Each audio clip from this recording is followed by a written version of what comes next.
Donc, je suis conseillère en santé et sécurité du travail et en prévention des accidents de travail à la STAS, qui est dans le réseau de la santé et des affaires sociales. On compte plus de 26 000 établissements membres et nos produits et services s'adressent à plus de 300 000 travailleurs partout au Québec. Donc, je vais vous parler de la confection du caramel à tartiner parce que c'est en effet l'une de mes passions depuis environ 1 an.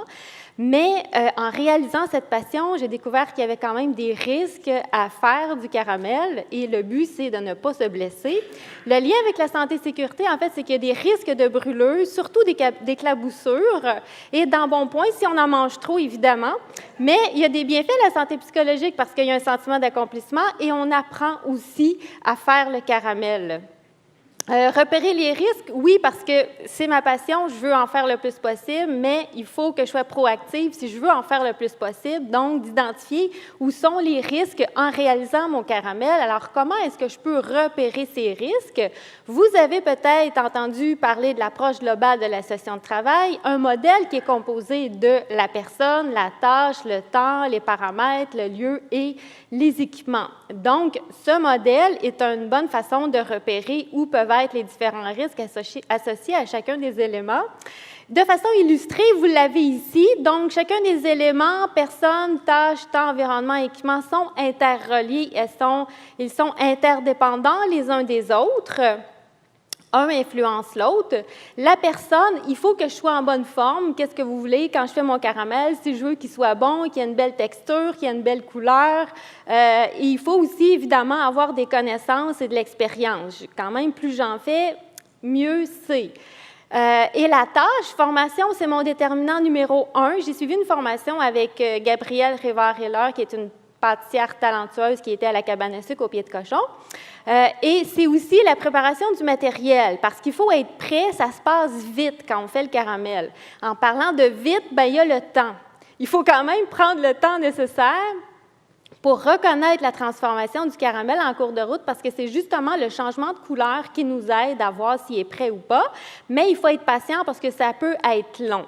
Au niveau de l'environnement, bien, autour de soi, il faut que ce soit propre, en ordre, dégagé, éclairé et bien aéré. Si vous voulez vous lancer dans la confection du caramel, ne choisissez pas une période de canicule si vous n'avez pas la clim, parce qu'au-dessus d'une source de chaleur, il fait chaud.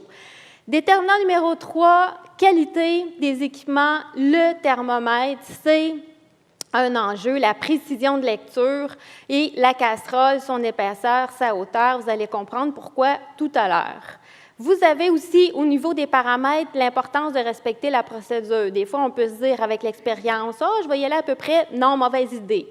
Ça ne donne pas des bons résultats. Recherche et développement, on peut le faire nature, fleur de sel, vanille, rhum, expresso. Il y a de la place à l'imagination. Les brûlures, oui, ça peut se produire surtout lors du versement de la crème dans le mélange de sucre. Puis l'autre risque, c'est la prise de poids, parce que si on en mange souvent en grande quantité, puis si on est sédentaire plutôt qu'actif, il veut pas, du caramel, c'est du caramel composé de sucre. Vous avez aussi l'image qui vous montre à quel point ça peut monter rapidement. Lorsqu'on verse la crème, il y a un effet chimique qui se passe, puis plus on brasse et plus vite on brasse, c'est là que ça monte. Donc, la hauteur de la casserole, elle est importante. Les effets psychologiques sur la santé positive sont importants à nommer parce que ça interpelle les sens, ça sent bon, ça a une belle couleur, une belle texture, ça goûte bon, mais c'est aussi le bien-être et le plaisir de le créer, de le tartiner, de le déguster et de le partager, évidemment.